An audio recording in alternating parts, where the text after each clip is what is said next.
Se acerca el primer debate presidencial en México entre los candidatos Claudia Sheinbaum de la coalición Sigamos Haciendo Historia, la alianza de Morena, Partido Verde Ecologista y el PT, Xóchitl Gálvez de la coalición Fuerza y Corazón por México de los partidos PRI, PAN y PRD y también Jorge Álvarez Maínez de Movimiento Ciudadano. 100 millones de mexicanos podrán escuchar las propuestas que ofrecen para los próximos 6 años en varios temas y uno de ellos, la salud. La oficialista Claudia Sheinbaum ha propuesto, entre otras cosas, un plan que llama República Sana, con 10 ejes de atención que incluyen garantizar acceso universal, transformar y modernizar la cobertura y calidad, promover la cultura de la prevención con campañas nacionales de vacunación, enfoque de atención temprana, con el Instituto Mexicano de Seguro Social atendiendo a quienes tienen seguridad social, el IMSS Bienestar a quienes no tienen seguridad social, programas de cuidado desde nacimiento hasta el envejecimiento. Xóchitl Gálvez, por su parte, ha mencionado su intención de retomar el llamado Seguro Popular, eliminado por esta administración, para respaldar a quienes carecen de seguridad social. El Seguro Popular luego fue sustituido, por cierto, por el Instituto de Salud para el Bienestar en 2020 y luego quedó extinto. Gálvez ha propuesto regresar el Fondo de Gastos Catastróficos para enfermedades costosas, la creación de una tarjeta para que la gente se atienda en la clínica de su preferencia y acceso garantizado a medicamentos, entre otras ideas. Mientras que Jorge Álvarez Maínez, de Movimiento Ciudadano, ha mencionado en distintos eventos de campaña un programa de nombre Médico en tu Casa, acceso a sistema de salud integral y al igual que sus contendientes propone aumentar el salario de trabajadores de la salud.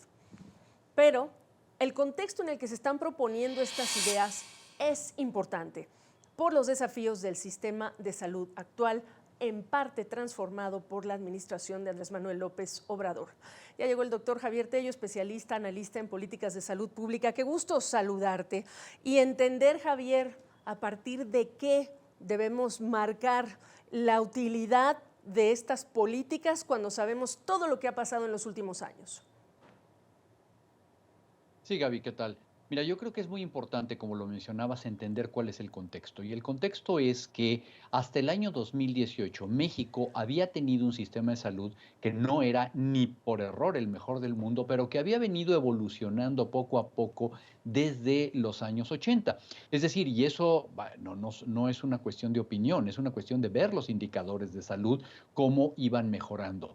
En el camino, y esto es muy importante, hubo alternancia en el gobierno, es decir, cambiamos de partido político, pero los programas de salud se mantuvieron. Y como seguramente lo has visto en muchos gobiernos de muchos países, los gobiernos van y vienen, perdón, pero se mantienen los programas de salud. Este no fue el caso con esta administración. Llegó esta administración y se dedicó a cambiarlo todo y después realmente a demolerlo. ¿En dónde estamos? Estamos seguramente, y no exagero, en la peor crisis de salud que ha tenido México. Estamos nosotros con un subejercicio presupuestal enorme. México es de los países peor calificados en la OCDE por la inversión que hace en salud desde el gasto gubernamental, en la mayor cantidad de gasto de bolsillo. En ese sentido, la política de López Obrador ha sido la de regresar prácticamente a los años 70, a la época del centralismo, donde todo se manejaba desde el Poder Ejecutivo y donde se le ha quitado a cada uno de los estados la autonomía para manejar a los recursos. De hecho, se les han quitado los recursos, se quitó el seguro popular. Entonces, estamos vaya, llenos de carencias. Y es aquí donde seguramente las plataformas de cada uno de las candidatas y el candidato, pues puede decir hacia dónde quieren ir. Y creo que esto es muy importante, tenerlo primero que nada de contexto para analizar lo que sigue, ¿no? Es crítico, sobre todo porque además venimos de una pandemia, porque estamos hablando de padres que no tienen medicamentos para sus hijos, porque estamos hablando de deficiencias en infraestructura. ¿Qué de lo que estás escuchando dentro de estas propuestas que son muy loables, alcanzar la cobertura universal, que la misma persona se pueda atender en el hospital o en la clínica que desee? Eso es muy loable, pero para llegar a ello, ¿qué es lo que urge hacer en este momento, siendo realistas y que debemos escuchar? Bueno, primero que nada hay que aclarar una cosa, ¿eh? Como lo he venido diciendo, y perdón que haga esta analogía, pero creo que es el mejor ejemplo, es el famoso ejemplo de las reinas de belleza y su World Peace. Todo el mundo desea la paz mundial y de la misma manera aquí te van a decir que la mejor y el santo grial al que queremos llegar es a la cobertura universal y a la gratuidad. Perdón, Gaby, pero creo que esto es lo normal, lo que debería ser. Y ese es un grave problema que tiene la propuesta, que yo digo que son promesas, no propuestas, de Claudia Sheinbaum. Está proponiendo una continuidad, lo ha dicho abiertamente, una continuidad con lo que tenemos ahora, que es lo último que estaríamos buscando, ¿no? Promete que va a haber una universalización, que es lo mismo que prometió este presidente, promete que va a seguir una gratuidad, lo cual nos ha llevado un grave problema. Y de la misma manera lo está haciendo también Álvarez Maínez, sin decir de dónde se va a fondear. Creo que esa es una carencia básica de los tres candidatos, que no dicen de dónde van a obtener el financiamiento que tanto nos hace falta. Ahora bien, hay que decir que del lado de Xóchitl hay dos propuestas radicales interesantísimas. La primera de ellas es tal vez comenzar a demoler este centralismo y por primera vez escuchamos cómo darle a los pacientes la oportunidad de que vayan a la clínica que más les guste, al médico que más les convenga, a través de esta tarjeta de salud. Seguramente la audiencia que nos está viendo en Colombia y en otros países de Centro y Sudamérica lo van a entender muy bien, porque es esta tarjeta con la cual tú puedes acudir a, como en Europa también, al médico que tú quieres y en donde Claro. van a garantizarte los servicios de salud y de la misma manera los medicamentos en la farmacia que tú quieras. Creo que este es el tipo de cosas que sí son disruptivas y las que hay que buscar.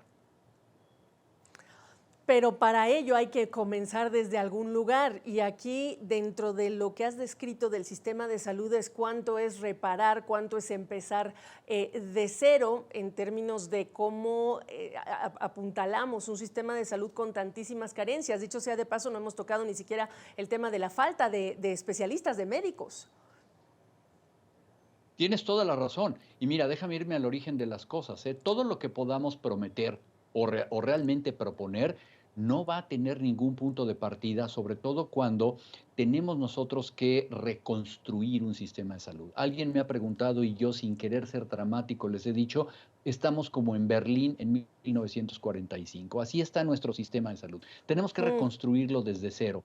El problema es que no tenemos los fondos adecuados. Y lo que no nos ha dicho ninguna de las candidatas y el candidato es de dónde vamos a obtener el financiamiento. El mínimo que nos requiere, por ejemplo, la OCDE, que recomienda que es del 4 a 5% del Producto Interno Bruto, México no lo tiene ni por error. México es, te repito, de los países que más alto gasto de bolsillo tienen. Es decir, en México se paga y se paga doble. La gente que tiene un sistema de salud tiene que pagar forzosamente, pero además no lo utilizan. Por lo tanto, están migrando hacia la medicina privada. La medicina pública le faltan Sí. muchísimos recursos. Y lo más importante de todo es que este gobierno ha tenido un subejercicio presupuestal consistente durante Sí. todos los años que ha estado aquí. Entonces, va a haber que recuperar, pero va a haber que inyectar fondos. Y ese es el tema más importante a resolver.